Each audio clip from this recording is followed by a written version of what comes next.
The Jon, Anik, and Kenny Florian podcast. Gangsters, what's up, guys? Jon, Anik, Kenny Florian. Oh, my God! You want a podcast? Great. So you have some audio on your website that nobody goes to. Here are your hosts, Jon, Anik, and Kenny Florian. Well, of all weeks for this to happen, it's Monday, January 13th, 2020, episode 232 of the Anik and Florian podcast. It's about a half hour after we wrap shooting the podcast. I'm being told that we lost some of the audio off the top of the show. Hopefully, we only lost the first 5 minutes or so as we were chopping it up with Ray Longo, but certainly an unfortunate circumstance here to kick off what is a busy and big fight week for yours truly, but we are going to pick up the audio here nonetheless. About 5 minutes into the show, we were talking about Conor McGregor and Donald Cerrone with Ray Longo. If you've listened to this podcast, you know that Ray Longo has had a long history talking about Conor McGregor, of course, since he has been on our show dating to episode 1 in April of 2015. At times, Ray has come down pretty harshly on Conor McGregor, and at times Conor has obviously given Ray plenty of ammunition with which to work. But largely this week, Longo keeping it on Conor the fighter. I think for a lot of people it's been liberating that the focus for this fight hasn't been on histrionics, but has really been on McGregor and on McGregor the fighter. So here's Ray Longo talking about the main event coming up this weekend at UFC 246, and enjoy the rest of the show. You know, he is a good fighter, right? And I do think he loves the fight game, but just that's what I'd like to see the guy stick to and, you know, leave the antics for somebody else.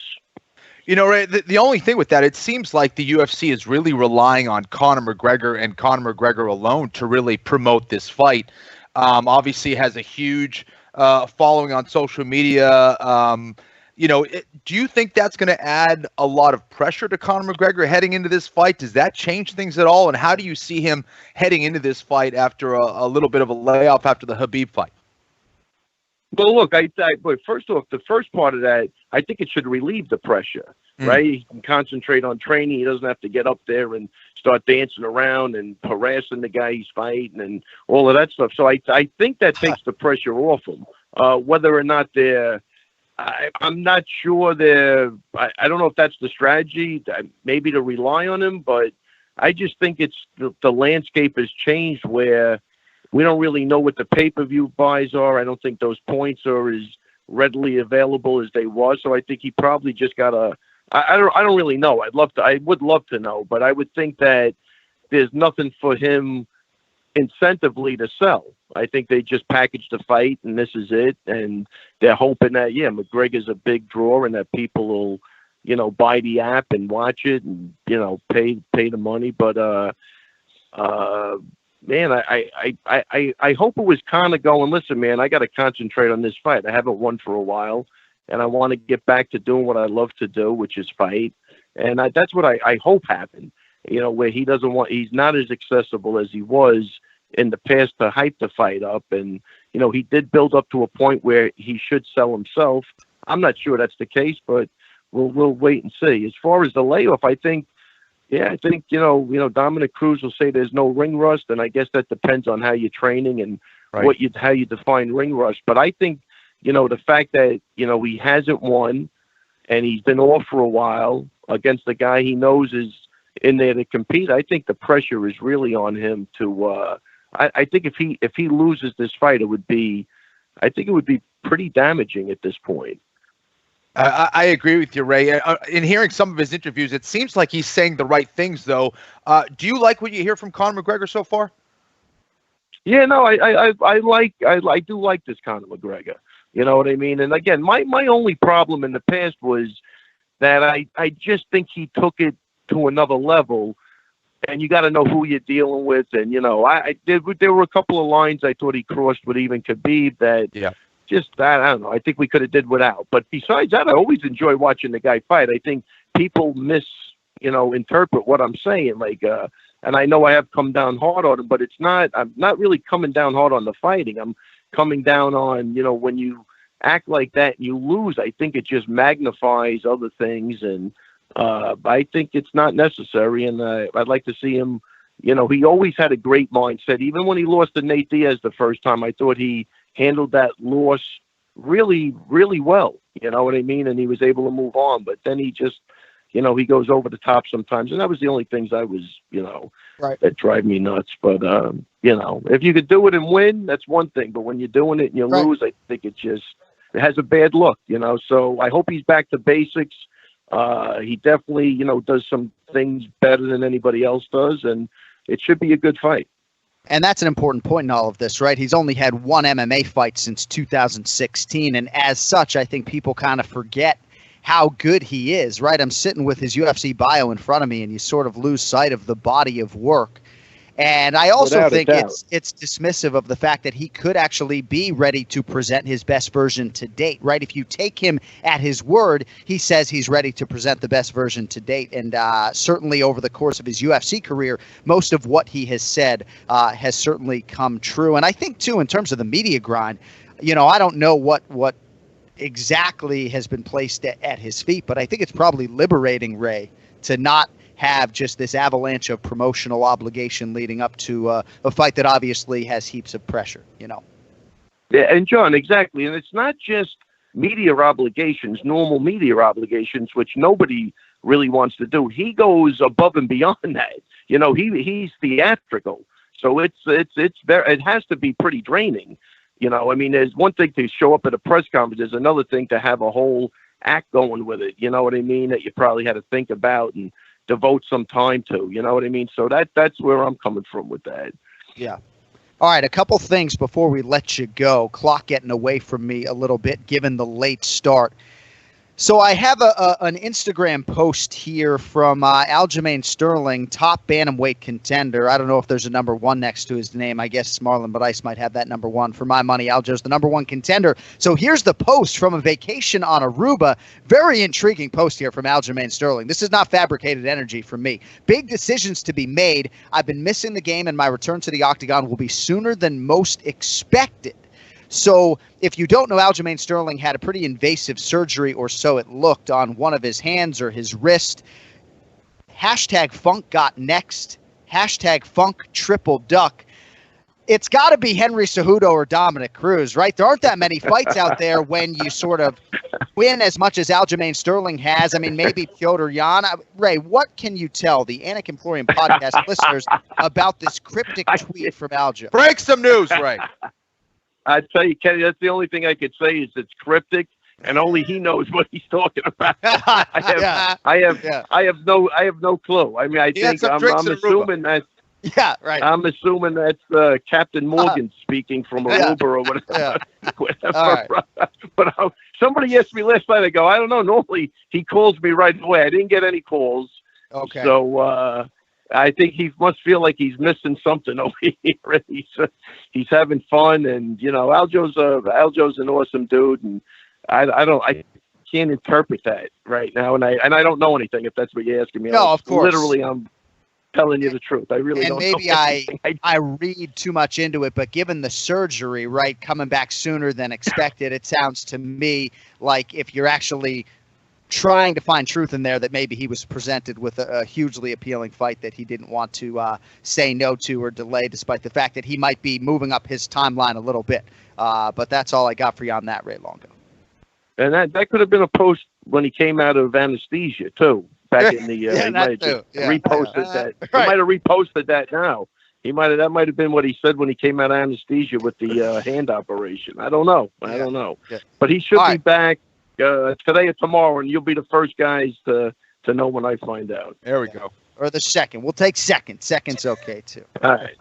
So, all right, we got a new game for 2020. We will get you out of here on this. Longo's Lock of the Week. All you got to do is give us a lock on the main card.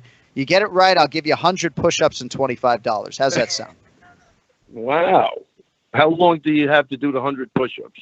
It's got to have within, 10 minutes or so. It's got to be, 5 sets of 20 or whatever I can do. I thought you were going to say I thought you were going to say a week, so that's good. So you're saying 10 minutes. Yeah, no, and I'll video it if I have to. I mean, I'll try to do 4 sets of 25. We'll see how we're burning that day, All right, just quickly read off the main card to me. Yeah, of course I'm going to give you some fights. I feel like the amazing Preskin right now. Well, I mean, read off the main card, please. I mean, you could go Macy Barber as a minus 1,000 favorite against Roxanne Modafferi, but you wouldn't be doing any sort of service to our listeners. No, that's my lock. Yeah, there you go. All right, here's your main card. Both. No, I like Macy Barber though. That's your lock. I'm going to say.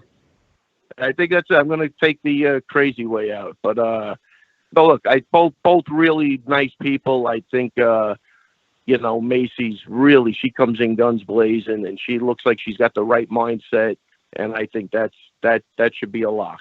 Yeah. All right. Yeah, give me some other. Well, I mean, she's such a highly priced favorite that for our listeners, it's hard for people to win money on Macy Barber if you're looking for Longo's lock of the week. Let me ask you this: what do you think about? I see. You're saying from a betting standpoint. That's all. But no, I mean, you can go with a favorite. That's fine. She happens to be the biggest betting favorite on the fight card, top to bottom. What do you think about Anthony Showtime Pettis? He's a plus 205 underdog against Carlos Diego Fajeda out of Fortis MMA. It's the pay-per-view opener in the lightweight division. Huge fight.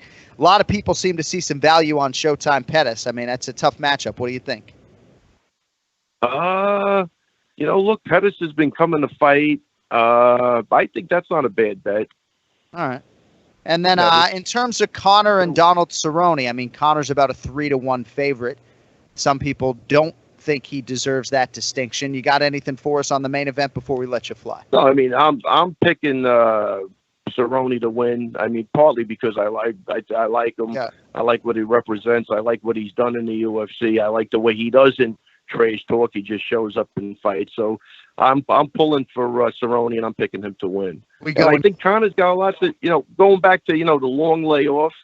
And going back to, it's not even a layoff, man. That guy's been in some drama in Ireland, man. He's up against, I mean, I don't know if you've ever been pulled into court for anything. It's draining as shit. At least over here it is. I don't know if it's different in Ireland. So he's had some really heavy duty crap levied against him, and I would think it has to have taken some toll, unless he's found a way to use that as motivation. But besides the layoff, I think he's had other things to think about, and I'm going with Cerrone on that fight. You going like grandkids' inheritance or just a small wager? No, I'm not a betting man. I'm going a small wager. I'll go with this. What was the overrun? What was the you posted something? What was the rounds, the under-over rounds? Yeah, see, I think this is very interesting. So over-under 1.5 rounds. So it's pretty much a pick-em as far as the odds are concerned. So over-under 7.5 minutes. So if you get to the 2-minute mark or the 2:29 mark of round 2, you're in the clear. I think that's a lock. How's that? That's my lock of the day. Over. Love it. All right. Good. Yeah, a lot of people seem to like that over. They don't think we're getting a first finish. I mean, it took him like 2.5 minutes. It took him halfway through to finish Dennis Seaver. He's not going to do that to Cerrone, I don't think. All right. Little parting shot there from Ray Longo. Thanks, buddy. We'll talk to you next week. All right, guys. Great stuff, my man. Yeah, right. All right. Take it easy. Kenny, keep up the good looks, buddy. Thanks, man. I don't care if that guy charges you $250 for a fade. We got to see your hair in 2020. That's what we need. I know. Yeah. Ridiculous. I know. All this bullshit today can't flow. Yeah. Thanks, Ray. See you, dude. Take it easy, guys. No, we got some studio issues, some power outages. Our pronunciation of the week was going to be Nasrat Hakparas, the German lightweight, but we can't bring you that file today, unfortunately. But yeah, Longo on video every episode in 2020, 232 fucking episodes in. We got to get this thing going. We know we're trying, right? We've got a lot of irons in the fire. By the way, before we get to the main event challenge 2020 style, how much did you pay for the haircut, if you don't mind my asking? I mean, do you have someone come to the house, someone come to Rocky BJJ? Because they did a fine job. I mean, you want to shout them out? I appreciate that. I typically have my buddy, Jason do it, but I was short on time. I needed to get a haircut. I went right down the street. I was like, screw it.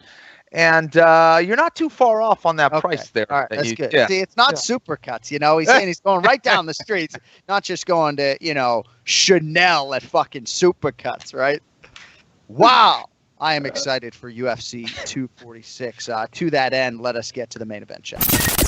It's the main event challenge. Anik. The time is most definitely now. Florian. I finish fights! I'm going to do everything possible to win. The main event challenge. The Jon, Anik, and Kenny Florian podcast. All right, so 2020 main event challenge is here. Not much in terms of tweaks, in terms of the scoring or anything like that. I am going to switch up the order of the picks a little bit, right? So we'll have Kenfo lead a little bit more this year. But overall, if you're curious, I believe it is now 4-1 Kenflo overall. 3 consecutive wins in the main event challenge. 1 punishment still to pay off for me, okay?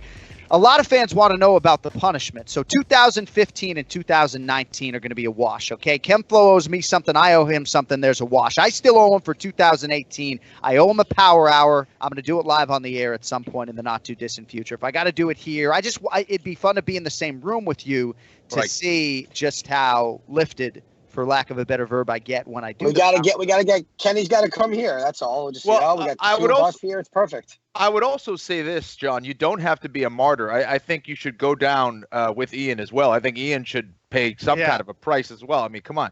Right. I'm down for. Someone recommended us running 2 miles. I asked for just 1 mile, then doing a shoey. I thought that was way better. That was way better. That was good, right? That was way better than your French kiss recommendation. When I heard French kiss, and then I heard Alexei Olynyk, and then I heard shoey, I was like, we can do that after the shoey. I mean, yeah. Ooh, this is getting better by the second. Yeah. All right. So I thought that was a pretty good punishment. I mean, I'm down. The shoey, not the kiss thing. But For the record, though, it was not a French kiss. It was a kiss on the lips. It takes a lot less time than a power hour. It's an opportunity for me to pay off the punishment in 3 seconds. Now, if it were easier to bring the content of me running 2 miles and doing a shoey right afterwards to our viewers, right? You send me a camera crew, maybe we can make that happen. Otherwise, I think we got to go with the power hour. But in the nature of time, we got to make some picks, boys. We got 8 of them today for UFC 246. We will also get a prediction from the fellas on the over-under total rounds 1.5 in the main event between Conor McGregor and Donald Cowboy Cerrone. First fight for us today, a featherweight prelim. You can see it live on ESPN. My runner-up for 2019 Rookie of the Year, Grant Dawson, a prohibitive -260 favorite here against Ian Parker's buddy and the avid sports bettor, Chaz Skelly, who comes back at +200. Kenflo, so Ian Parker and Chaz Skelly have struck up a friendship down here in South Florida. So given that backdrop, I'm going to lead with Ian Parker here. Okay. There's no way you're betting against Chaz Skelly. +200, I would think, would be juicy to some bettors. Ian Parker, your thoughts on this featherweight prelim? Yeah, Chaz and I have become friends. He told me don't bet against him, that he's going to win this fight. And I thought that was good enough for me. You know, this fight's interesting. Dawson's got a lot of his wins mostly by submission, where I think Chaz is very good on the ground. And again, I always defer the jiu-jitsu conversation more to Kenny. I think if this fight stays standing, it does play into Grant Dawson's favor. However, he has not fought someone like a Chaz Skelly. Chaz has fought better competition. I am making a case for him here because of the friendship. But the +200, I'm a little surprised that the odds are actually that high. I thought it would have been maybe Chaz like +125. So at +200, I don't mind taking a shot on the dog here with my man Chaz Skelly. So I'm going to roll the dice to start off the year with the dog. And in our scoring system, a +200 to +299 underdog gets you an extra 2 points. So that would be a 3-point win if Chaz Skelly can come through. Kenflo, Grant Dawson's a monster on the floor. Pretty good overall, 14-1, 5 straight wins overall. Trains under James Krause there in Missouri. 25 years old, 10 career wins by submission. But to Ian's point, 9 fewer UFC fights than Chaz Skelly, 7-4 in the octagon. And Skelly trying to make it 2 straight here. What do you think about Dawson v. Skelly? Yeah, I think Dawson's not bad on the floor. I think that's where he does his best work. But listen, I agree with Ian here. I actually think that Chaz Skelly matches up pretty well against him. I think Skelly is the better wrestler. So when it comes to takedowns, where again Dawson does most of his best work, I think he's going to run into a wall against Skelly. He's going to have a tough time taking down Skelly, and I think he's got to keep it on the feet. That's where he'll have the advantage. But I don't see him having crazy knockout power or anything. I like this fight for Skelly. I like the underdog here. That's what I'm going with. All right, also at featherweight, this is a fight that jumps off the card for a lot of people, guys. Sadiq Yusuf, -135 versus Andre Fili, a slight underdog at +105. So Max Holloway recently said right before the Alexander Volkanovski fight, so maybe after fighting Volko, this has changed, but he said his toughest opponent to date, Ian, or maybe the best guy he's ever fought, was Andre Fili. Your thoughts on Fili here as a slight dog against the uber-talented Super Sadiq? Yeah, I think, Fili really showed us a lot in his last fight, the growth. The potential is there. The problem I have with Yusuf here is his last fight where he was a heavier favorite. He kind of, he gave his opponent opportunities to win. And I think that Fili's got a lot of ways here. I think his cardio is going to be better. I think he's got very good technical boxing. I like his wrestling, his ground game. He's very active. He's fast. With Yusuf, with Fili, he's got to stay away from the leg kicks on Yusuf. If he can kind of weather the storm with those leg kicks and drag that fight into deeper waters, I kind of like Fili here. I also think he's fought tougher competition. I was very surprised when Holloway mentioned that his toughest fighter, his toughest challenge to date was against Fili. But, I don't know how far that really carries in that situation. But I kind of do like another dog here in Andre Fili. I just think that sometimes that level of experience with tougher challengers, with tougher competition plays a factor. And I think his reach is going to be a huge advantage for him in this fight. Ken Flo, Yusuf 3-0 in the UFC. He's 10-1 overall. It's an amazing story, by the way he is helping his older siblings who are fighting to make ends meet in Nigeria. He loaded up a car of his own and filled it with goods and sent it down there for them to sell at a store. It's an incredible story. And he's an incredible fighter, I think, overall. A lot of people speak highly of this kid, Kenny. Lloyd Irvin trained. He's 26 years old, 5 straight wins. But Fili's got some momentum in his own right, and certainly UFC battle tested. What do you think about this one? Yeah, this is a very interesting fight. I think Andre Fili has improved leaps and bounds over the course of his last kind of 5 fights or so. Has really improved his wrestling. I think he's making much smarter decisions out there. But Sadiq Yusuf is going to be a tough out for him. I think Yusuf is going to have a little bit more power when it comes to kind of knocking out. Having that knockout power on the feet. I think his leg kicks are very heavy and devastating, moves pretty well. And I also think he's got the mental toughness to go the distance against someone like Fili. So I think we've seen enough from Sadiq to say that, yeah, he probably is the slight favorite. I think the odds are pretty accurate here. I'm going to stay with the favorite here. I really do like Andre Fili. I think it's going to be a close fight. But I think the early rounds for Yusuf, I think, will be the difference here. Cannot wait to work that fight. If Fili wins, it'll be 3 straight and 5 of 6 overall for him. And he's been in the top 15 before. I think he beats if he beats Sadiq, he would be back in that rankings potty there. All right, featured prelim on ESPN, as we mentioned, biggest favorite on this fight card, top to bottom, the 21-year-old flyweight phenom contender Macy Barber, minus 1,000. It's like an Ian Parker play, 10,000 to win a G. Against Roxanne Modafferi, who comes back at plus 585. Modafferi here trying to somehow come through as a big dog. Barber 3-0 with 3 TKOs, just over a year on the roster. Ian, odds makers suggesting this is very much a showcase spot for Macy Barber. How do you see it playing out? Roxy could be dangerous. Yeah. The thing with Roxy is that her biggest weakness is when she fights someone that's a very, very, very tough pressure fighter, which Macy Barber is. She comes forward. She doesn't stop. She's got power. She can take you to the ground. But Roxy has fought everybody. She's been around forever. I feel like she has seen this before. Does it mean I'm going to take her? No, I think Barber is the better athlete. And as we talked about, when we get to this level of competition in the women's division, sometimes the athleticism plays a huge role. On a betting standpoint, you can't even do an Ian Parker bet here. I would never lay 10,000 for 1,000 on Macy Barber. As much as I love Macy, I think she is a very bright star future-wise. I think she gets the win here, but don't count Roxy out. A lot of people, when you posted on Twitter, they were like, oh, I'm going to throw some money on Roxy. And I get it. Roxy's smart. Her stand-up, I don't want to rant too much about this one, but her stand-up has gotten better. Her striking has definitely improved. Just the biggest problem for her has been that pressure, and that's what Macy Barber brings, and I think that's why they're saying it's that spotlight moment for her. Roxy's a good name. She'll pressure her, and we'll see how it goes from there. But I'm going to go with Macy Barber in this one. Ken Flo, I finally have, I think, what amounts to a more full appreciation of Macy Barber, having now seen her fight live, right? Calls herself the future, and I think it's a near-perfect moniker. I mean, she's all in, right? Totally married to the game, and at a very young age.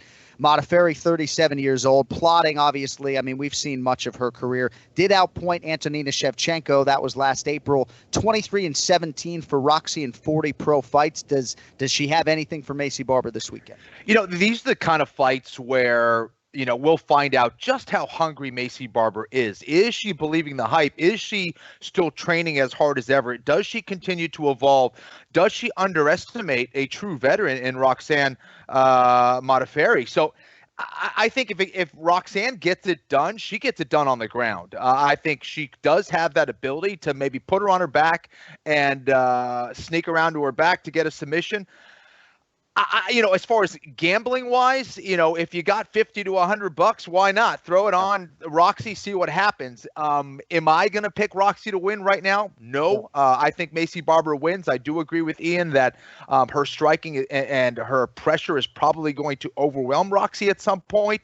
Yeah. But not a bad underdog gamble. Roxanne Mota Ferry plus 585 at last check. So a $10 wager would win you $58.50. Get your 10 spot back too. So $68.50. All right. First fight on the main card. This is on pay-per-view. We're going to have Ken Flo lead on the next two here. It's in the lightweight division. Former champ Anthony Showtime Pettis back down to 155. He is a plus 205 underdog against Carlos Diego Ferreira, who is the minus 265 favorite here. Ferreira just had a huge performance in what was a very hard-fought win over Mirbek Taisumab. He's won 5 in a row, has fought really good competition, Kenny, dating to that 2015 loss to Dustin Poirier. Hasn't lost. What do you think about Showtime Pettis here against Fortis MMA's Ferreira?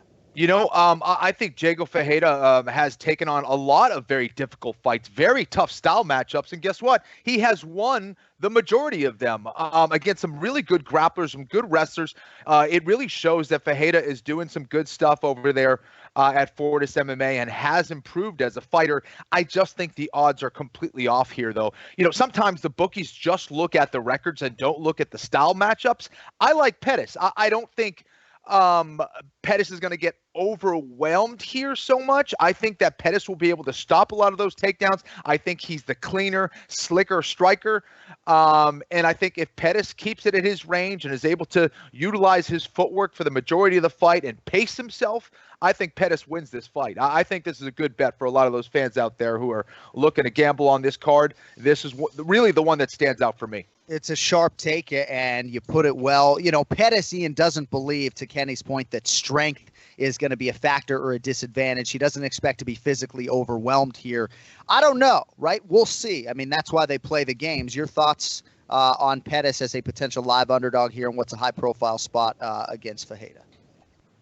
I agree with Kenny in the aspect that the odds are definitely off. I felt like, again, this should have been more of like a minus 120, one way or the other, just because Ferreira has fought tough competition. I know when he fought Poirier, though, that was a while ago. Pettis is a real big, marketable name. He's been around for a minute, was the champ. Here's the only problem, though. Anthony Pettis has not shown me that spark, that Showtime energy that he has. He's got a guy in Ferreira who's got all the confidence in the world. His striking has gotten way better. It's definitely not as clean as Anthony's, but I think strength does play a role. I know Kenny said, you said Anthony said it doesn't. But that when you're going against a guy that can pick you up and slam you and take you down, and Anthony Pettis is not known for his takedown defense, that's going to be kind of hard for him. He's had a lot of trouble throughout his career stopping guys from taking him down and grinding, and I just don't know if he has it anymore to stop a guy like Ferreira. I don't think he subs him off his back where Anthony is strong in his jiu-jitsu. I like Ferreira here. I hate him at minus 200, so I can't bet him. So to Kenny's point, if you want to take a flyer on another dog, Pettis is definitely live. But I think if you were to just strip the odds away and say, who do you think wins? I just like where Ferreira is at right now compared to where Pettis is at. I'm actually very surprised Pettis took this fight. I don't see what this does for him if he does win. So I'm going Ferreira, way more to win for him. And early on in our system, you might as well strip away the odds and try to pick winners, as Ken Flo has proven. Right. You do not need to get off to a good start as he just came roaring back. What a miserable spring for Team Anik last year. All right, at strawweight, Ken Flo. Pick 'em fight here, at least according to most spots in Vegas. Claudia Gadelha minus 115. Alexa Grasso minus 115. Grasso kind of a hard luck 3-3 in the UFC. I feel like her body of work is better than that record would indicate. 9 of 10 UFC starts have gone the distance on the other side for Gadelha, coming off a narrow win over Randa Marcos. What do you think here, Alexa Grasso and Claudia Gadelha? I am a big fan of Alexa Grasso. I think she really has made some improvements in her game, but this is just a poor choice in opponents, in my opinion, against Claudia Gadelha. Claudia tends to struggle against the grappler, against the person who has very good takedowns, like the Andrade. And, so I think, I think Gadelha wins this fight. I think she's going to be able to take down Alexa Grasso. Grasso's just not going to have the ground game to be able to contend with someone like Gadelha. And I think furthermore, when you start to take down Grasso, I think it starts to shut down her striking a little bit. She becomes way more hesitant.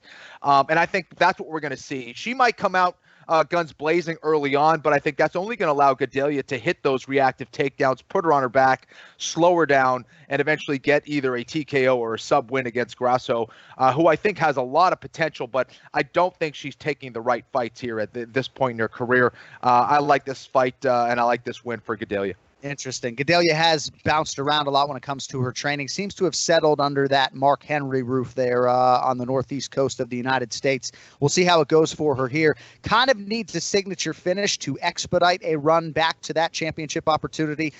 Grasso still a developmental fighter, I think, in a lot of respects, but really getting better, and I think showed signs even in a recent loss that she was on the right track. Ian, what do you think about Grasso here against the former world title challenger? I think Kenny said it best. I think this is a tough matchup for her. I think that Claudia Gadelha, I don't even want to try and pronounce that fucking last name. Forget that. I went for it, and I'm like, I'm bailing. Too early in the year to start fucking up names. I love Claudia.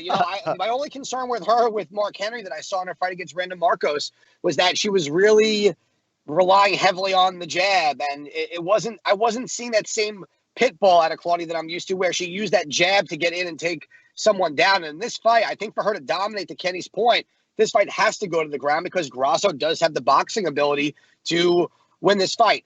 I just don't see it happening. Claudia's a different demon. She'll always stay in the top 5 as far as I'm concerned until she leaves, and I just think she'll be too much for Grasso. As long as Claudia doesn't stay hesitant like she did with Marcos and try and point her win, I think this one is a good matchup for her, not so great for Grasso. And whoever is managing Grasso is really just saying, we got something special here. They're not going to get rid of her because the UFC does not have a ton of depth in that division. But sometimes that can hurt the confidence in a fighter. You don't want to see them drop a couple in a row, because then it's like, hey, if I keep losing to the top and I'm doing everything I'm supposed to do, so I'm going Claudia, and I think this is a monster bet for people at minus 115. I'm so confused by the odds makers here. It's almost questioning myself, because I thought she would have been a minus 185 at least, just based on the experience and level of competition. Agreed. And sometimes I wish I could take my opinion a little bit further in this conversation. Of course, I'm calling the fight this Saturday night, but I do believe that big picture, maybe we've shortchanged Grasso a little bit. We'll see how it goes for her, though, in a pick'em spot against Gadelha. All right, 5 picks down, 2 disagreements. We have 3 to go. We can get to a featured bout at heavyweight, the Crochet Boss. I had the file ready to go so you could just hear him say the Crochet Boss, Maurice Greene, because he sounds a lot better than I do. He's a slight favorite here, minus 135 against the ageless Alexei Olynyk, plus 105 underdog here in this, his 72nd professional MMA bout, 72 walks in mixed martial arts. No, thank you. 72 walks. What do you think here, Ian Parker? Are you going with the boa constrictor or the Crochet Boss, Maurice Greene? I really want to take my man crush Alexei here, but it's so hard to do so because, he's, in my opinion, at this point, his striking is too predictable, and he's, and that Ezekiel choke, I feel like we talked about this with the Lyman Good and Damian fight, where you prepare for one thing. I mean, Kenny, you should just go to Maurice's house and say, listen, this is how you defend against a standing Ezekiel choke, and you win this fight. And I just think that Maurice Greene's athleticism here, he's just his size. We haven't seen, another big guy who can move. He's 72 fights, and he looks every bit of it, with Alexei. I really want to pick him because he's just such a nice guy. I've run into him a few times down here, but I'm going Maurice Greene. I just can't see another guy falling into that trap, and I'm surprised the odds are this low also. This is a very bizarre booking with the odds. So I'm gonna go Maurice Greene. I keep laughing every time I think of Alexei Olynyk because I keep seeing Shrek in my brain. And then if you go to Google the side by side, he's really even the ears. That's close. Yeah. I'm going Mo Greene here. I think he's going to knock Alexei out, unfortunately. I'd love to see him put you in one of those Ezekiel chokes, though. I'd love to not be in one of those, though. Yeah. I won't get out. No, I'm way faster than him, I think. But no, I don't want to be in that choke. That squeeze is insane. Oh, when he did that to Mark Hunt, no thank you. Yeah, Ken Flo, speaking of which, that was in 2018 when Alexei Olynyk went 2-0 with a couple of submission wins. 2019 was not his year, 0-2 against elite competition. And I think Olynyk may be nearing the end when it comes to facing elite guys. He's 42 years old. Greene v. Olynyk. Oh, really? Olynyk's just going to give up now? He's not going to get 100 professional fights for Pete's sake? Right. Oh, my God. Listen, the guy's an absolute beast, and he can surprise people from, here and there. But I don't love this fight for him. I think Maurice Greene is going to be a lot faster. I see him catching Olynyk on the feet and finishing the job. Yeah. Can you imagine if we could cuss on broadcast, right? Like I had this pitch back in the day. I never pitched it, but to HBO or Showtime, right? A sports highlight show where you could cuss, right? Imagine the crochet boss knocks him out. You could be like, the fucking crochet boss, I mean, it would be a totally different level. ESPN would then their NFL highlights would be insane. Can you imagine every time a guy scores a touchdown? Holy fuck! Did you see that catch? What a that's why Bob Menery is such a big deal right now, right? Yeah, right. That's right. But imagine if you could watch a sports highlight show like SportsCenter and the anchors could sit there. I'm down. Let's do it, Anik. Hey, get a fucking hold of that one. Anik, we can do it now. We could do it right now. There's no rules. Good. Why not? Yeah. Just got to find my entrepreneurial spirit somewhere. We should do a highlight show. A lot of people feel like Pettis Fajeda is the co-main event. It is not. It's the rematch between women's bantamweight contenders Holly Holm -135, Raquel Pennington +105. First meeting went to Holly Holm. That was split decision back in 2015. Now, as many of you know, this rematch was supposed to happen last year in Australia. Pennington found out upon landing that this fight was not going to happen because Holly Holm had suffered a lower body injury, I believe. So you can be sure Raquel Pennington is excited to have the opportunity to punch Holly Holm in the face this weekend. Ian Parker, we will need the round, the method of victory for the co-main event. Who do you have? Yeah, it's funny when they talk about this, the co-main, and then the rematch. Like it's really got so much sauce behind it. Their first fight. When you land in Australia and Holly pulls out, there's more heat and sauce on it than there was prior. So I'll at least give you that. For Raquel Pennington, not really for the rest of Earth. But no, I'm with you there. I get it. For Raquel Pennington, this is a revenge. Like, fuck you. You made me travel to Australia and then you back out. There's the F-bomb you were looking for. I think this is a really good fight for Holly Holm to kind of bounce back and get her mojo back. Raquel, when she first kind of went on that run towards the title, the pressure, the dirty boxing was really there. But against Holly Holm, I don't think she's going to get those opportunities. I think Holly's going to be moving around a lot. I think those leg kicks are going to play a factor. I think Holly Holm's going to win. I want to say by knockout, but Raquel Pennington, I don't know if she's ever even been finished in the UFC. So I'm going to go Holly Holm for now by decision. I just think that this fight will not be brought to the ground. I don't think Raquel has that big of an advantage on the offensive takedowns to really surprise Holly. I think it's kept standing, and I think Holly boxes her way to a win here. Ken Flo, the rematch, Holly Holm, Raquel Pennington. Who do you like? I see this as a closer fight.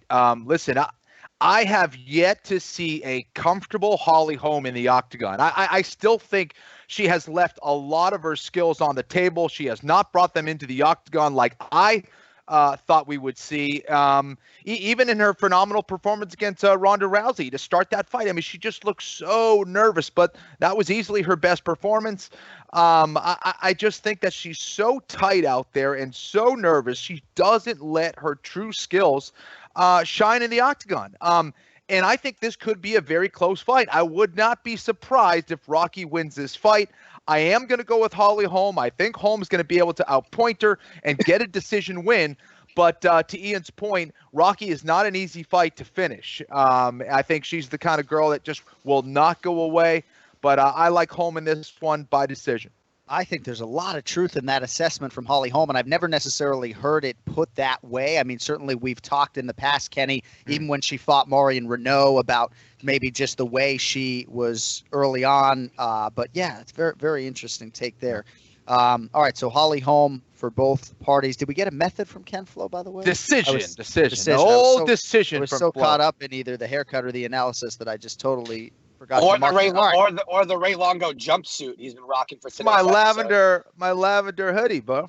It's Kenny Boombots over here today. I like it. Got it all going. All right, main event. Conor McGregor is back.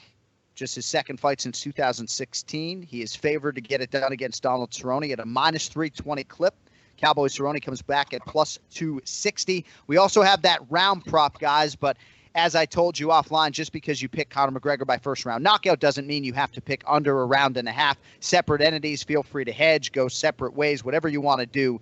One thing, Kenny, I want to start with on this. George St. Pierre has voiced what I think is somewhat of a popular opinion about this fight, that if Donald Cerrone chooses to wrestle early, commits to mixing up the martial arts, he expects that Cerrone will win the fight late. He thinks that the fight ends early. He likes Conor McGregor, presumably via strikes. You know, a lot of people believe that Cerrone's been disrespected leading up to this fight. I feel like maybe Conor hasn't gotten the credit that he deserves for the body of work at times either. We will lead with Kenny Florian here. First main event of 2020, UFC 246, 5-round non-title fight at welterweight. Who wins? How do they get it done? You know, listen, I think that George is pretty accurate in what he said. Pretty basic analysis, but I think he's right. The problem with that is that I have yet to see Cowboy go out and methodically execute this game plan where you see him go out, get in clean, and get out clean. Cowboy, just based on who he is and how he fights, he's a macho guy. He's a manly guy. He wants to out-tough you a lot of times. And there's been moments and flashes of brilliance with these brilliant combinations that he showed in fights like, say, against Rick Story, for example, where he just, showed just brilliant striking, bada bing, bada boom, gets you out of there. I just don't see him doing that here against Conor McGregor when there is a lot on the line. And I think with Cowboy, in a lot of these championship fights as well, I do think the moment has gotten the better of him. And I think a lot of those fights were fights that he could win. I don't think that he is, outgunned here necessarily against Conor McGregor. I could easily give you a game plan, and let's do it right now. Cowboy goes out there. He sticks and moves. He utilizes leg kicks. He gets in. He gets out.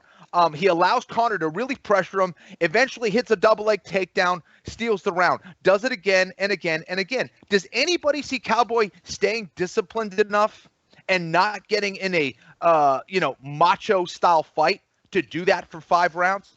I don't. I just don't. We haven't seen it before, and I can't assume that we're going to see it on Saturday night. So for me, I think it's Conor McGregor going out there, pressuring him early on, getting into boxing range, sneaking in there with his leg game, utilizing kicks to mix it up, keeping Conor on his back foot so he can't utilize those leg kicks, pressuring him with that southpaw stance, landing shots to the body, going upstairs, and taking him out relatively early. I'll give you my pick for both the under and the fight right now. Conor McGregor gets it done in round 1. So there's the under, and there's my pick. Oh, and I'm anxious. I'm like my appetite is suppressed. I was just taking that all in. All right, Conor McGregor, round 1, knockout or TKO, the official pick to click for Ken Flo. Ian Parker, what do you have? Well, Kenny threw out the bada bing, bada boom after I called him Kenny Boombot, so I think we got something here. The Duck versus Kenny Bada Bing. Hey! Oh, hey. Thank God Ray didn't hear any of that. He'd been like, these guys are such fucking frauds. It's ridiculous. You know what? Here's my thing, Kenny. We did see Cowboy one time be disciplined against Al Iaquinta. He did not get in a macho type of fight. He stayed disciplined. He actually used that front kick to stay at range. He didn't get into a brawl. And that got him to get the finish over Al, who I don't think Al's may have been finished 1 or 2 times before that. I think if any time in Cowboy's life to have a moment right now with his son being the motivator. Look, he's also been fighting guys like Tony Ferguson, Justin Gaethje, beating guys like Al. Conor has not fought in a long time. Obviously Habib and Eddie Alvarez, and before that, it's just, for me, it's hard to see Conor knocking out Cowboy. He's got to get close to him. And if you go look at the stats, when Conor has fought taller guys, he hasn't had that same level of success. I don't think Cowboy is going to be stupid and get into a brawl. I think when people say Conor only has a left hand, I think that's really dumb coming from a karate background. But I don't think his leg kicks are anything that Cerrone hasn't seen before. I don't think I don't think anyone's ever said, oh, Conor has the most devastating leg kicks in the division when we talk about someone like a Barbosa. I don't think Cowboy also fights overly emotional. Him and Conor have not been really trading barbs where Cowboy's like smiling. Conor's actually showing him respect. I just think for this fight, Cowboy has to really keep the distance. To your point, I think he has to get that takedown while backpedaling and shoot in order to steal a couple of rounds. But I think his leg kicks are actually going to be the difference here. I think if Cowboy can utilize the leg kicks without dropping his hands, he could slow Conor down. And Conor's not known. It's funny how he's not known for his cardio, but he has a Conor McGregor fast cardio program on Instagram that he sells. I'm going over 1.5. I don't think he knocks out Cowboy in the first round. Not many people have done that to Cowboy. I don't think it starts now.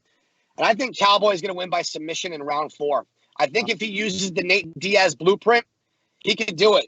I think George St. Pierre, although he did give a very, very basic prediction there, I think that Cowboy has one of the more underrated ground games that we've seen. Great submission game. If you want to I don't mean to rant, but if you want to go back and watch that tap out series where they discovered Donald Cerrone, he got slammed and won by triangle. Then his next fight, he won by rear naked choke.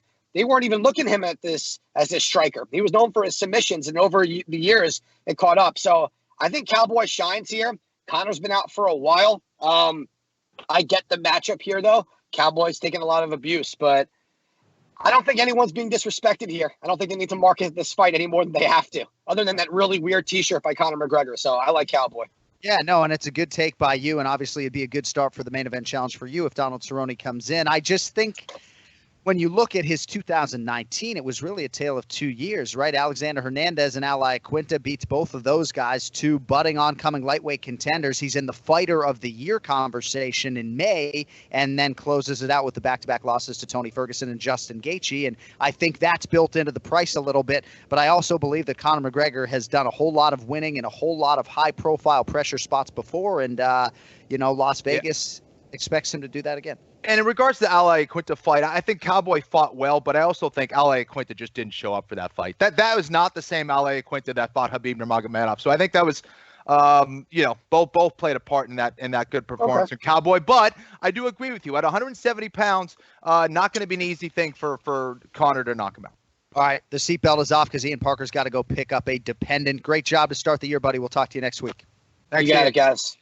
All right, that is it for the main event challenge for week 1 of 40 plus here on the Anik Florian podcast. Now it's time to get to the pick to click. It is brought to you by Oddsshark.com. Oddsshark, your source for the latest odds from leading authorities, expert editorial content, and detailed matchup picks with expert in-depth analysis for each game. Their free statistics, numbers, and trends will help you make the sharp picks on game day. Head over to Oddsshark and start playing like a shark today. Oddsshark.com. Don't forget that second S, Oddsshark.com. Time now for the pick to click. The pick to click. All I have to do is bet on the winner, and I'll never lose. The Jon, Anik, and Kenny Florian podcast. All right, now joining us live, sports analyst for Oddsshark.com on social media. You can find him at JTFOZ. The great Joe Osborne is with us. Of course, it is a big pay-per-view week, and we need your input on UFC 246, particularly when it comes to this headliner. Conor McGregor minus 320. Donald Cowboy Cerrone is plus 260. Over under 1.5 rounds is out there as well. Minus 125 to the over. Line has stayed pretty consistent, Joe. We've had some cappers and coaches and people give their opinions today. Kind of a split audience here. Your thoughts on the main event coming up here in 5 or 6 days? Well, not exactly going on a limb here, but I think McGregor gets it done. People want to talk about McGregor, or his critics anyways, they want to talk about him as if the sky's falling. But still, he's only lost 2 fights in his UFC career so far. Take a look at Cowboy. He's lost twice since June. You look at Cowboy's fight logs, right? He's good. He's a Hall of Famer, but against other high-level talent, most notably recent losses to Justin Gaethje. Ferguson, his lone UFC title shot versus RDA, tends to shrink a little bit. He got beat up quite badly in those fights, lost all 3 by TKO. Now, all that said, I do think McGregor is overvalued here at minus 325, whatever number you're getting him at. He seems a little bit overvalued because there are some red flags. The layoff, most notably, I thought he did show some rust in that Khabib fight. Plus, you got to give Cerrone the conditioning advantage, and I think he has a few more ways to win the fight. All that said, I think the best bet for this fight, the best value you're going to get is under 1.5 rounds coming in at -110. We've seen Cerrone get finished in the first or second round 4 times over the last 3 years. McGregor, this guy's a finishing machine. I don't need to tell you that. He has 7 first or second round finishes in his UFC career. Plus, this bet leaves the door wide open for Cerrone upset. So any fighter can win it under 1.5 rounds coming in at -110 would be my best bet for that one. I like it, buddy. Sharp stuff as always. I want to get to the NFL stuff next weekend. The championship games are set, but because the NCAA national title game is tonight, the college football national championship here in the United States of America, if you don't know, it's tonight. So I feel like I'd be remiss if I don't at least get 2 cents from you. I'm on Clemson +6 taking on LSU. Our buddy Daniel Cormier feels like this is just an afterthought that his LSU Tigers are going to get this thing done and be the national champions. Any lean, any wager for you here coming up in a few short hours?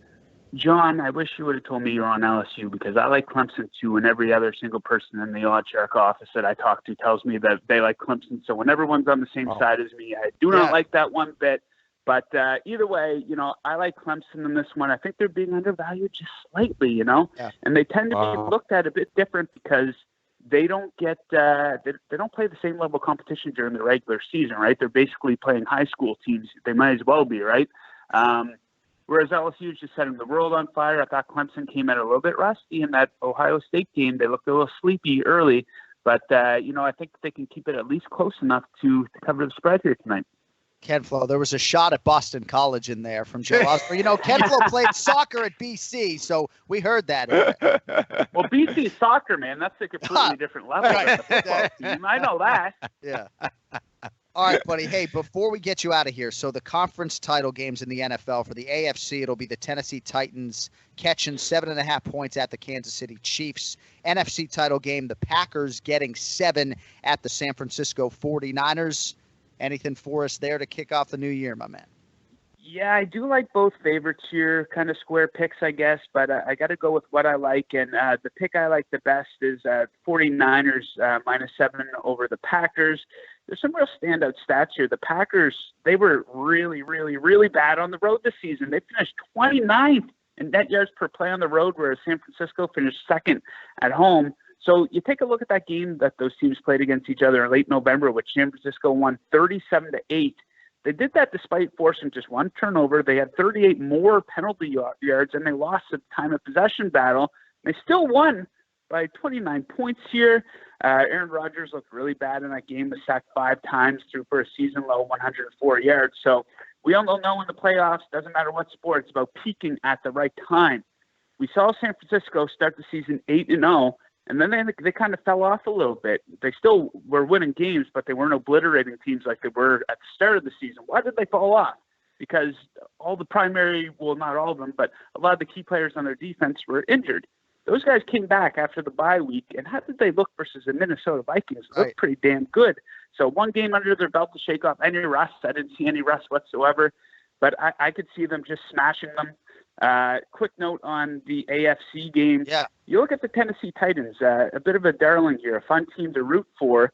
Both of their wins here in the playoffs so far, they've been outgained in yards both times. They allowed 530 yards to the Ravens, but still only allowed 12 points somehow.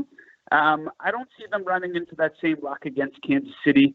So I would lean Kansas City there. I'd love to see that get down to 7, of course. But, yeah, I like both favorites coming up here in championship weekend. Great stuff, Joe Osborne. I'm sitting on a couple Chiefs futures tickets, so I'm hoping that the Tennessee run ends here. But, man, those San Francisco 49ers, they look like the Super Bowl champions to me, but we'll see how it all plays out. If you want to follow more of what Joe does, daily show on Oddsshark.com, on social media at JTFOZ. Appreciate your insight as always, my man. Enjoy the pay-per-view this weekend, and we'll talk to you in a few weeks before UFC 247. Yes, sir. Have fun Saturday, John, and good luck if you have any bets on this weekend. There he is, Joe Osborne, with us a couple times a month here on the Anik and Florian podcast. And you notice he mentioned net yards per play. A lot of the guys who are on the sharp side, who are betting football, they're looking at things like net yards per play. And square guys like me, sometimes I'm placing a bet, I forget to look at things like that, and it just all goes sideways. And then you tell your wife that that you're ripping up tickets, and that's just the way it goes. All right, before we get out of here, Ken Flo, I want to get your thoughts on Ryan Hall because obviously you're one of his coaches. You corner him in the UFC, and there has been this trend in his UFC career, not inactivity necessarily, but of having a hard time getting high-profile fights, given his resume as a guy who has not lost in the UFC. So he's ranked in the featherweight top 15, but if you take him at his word, and we all do, he's having a hard time getting opponents. So Pedro Munoz is a longtime bantamweight contender who has now thrown his name into the hat to fight Ryan Hall. I just wanted to get your thoughts on the whole situation, Ryan's inability to get fights that'll move him forward at featherweight, and maybe your team's appetite for this Pedro Munoz offer. Well, that's it right there. You said fights that aren't going to move him forward. He's looking for, number one, he's looking for tough challenges. And a lot of those tough challenges reside, obviously, in the guys who are ranked. And a lot of these guys don't want to touch Ryan Hall. They don't want to fight him for whatever reason. And, for Ryan, he looks at very specific guys that, he wants to fight, and all of them, it doesn't matter who it is. He just wants a tough guy who's ranked that's going to elevate his status. And a lot of these guys are saying no to him, period. Right. And, whatever, guys are either booked or dates aren't, lining up for when he can fight and when the other guy wants to fight. So it's really been a problem for Ryan, and it's been frustrating, candidly for him and for us as well. So, right now, Pedro Munoz is one of the guys who threw his name into the hat, and I think maybe the only guy that has stepped up. Yeah. Crickets,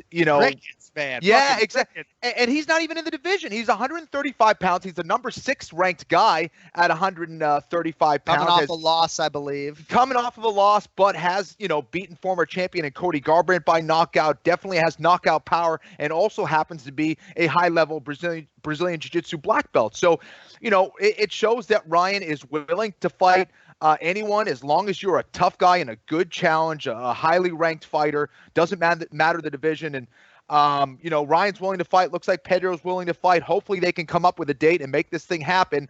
Now it just comes back to the UFC of whether they want to see the fight happen and whether they can put it on one of their cards. So hopefully it does. Ryan's looking forward to a big challenge, and hopefully he gets it soon.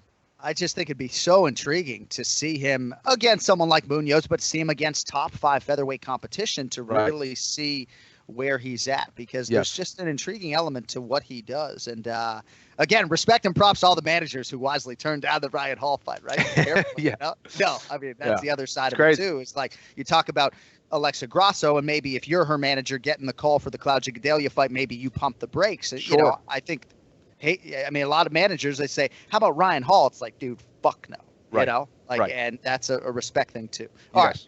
We got to get out of here. Thanks to everybody for listening, for watching on YouTube, of course, as well.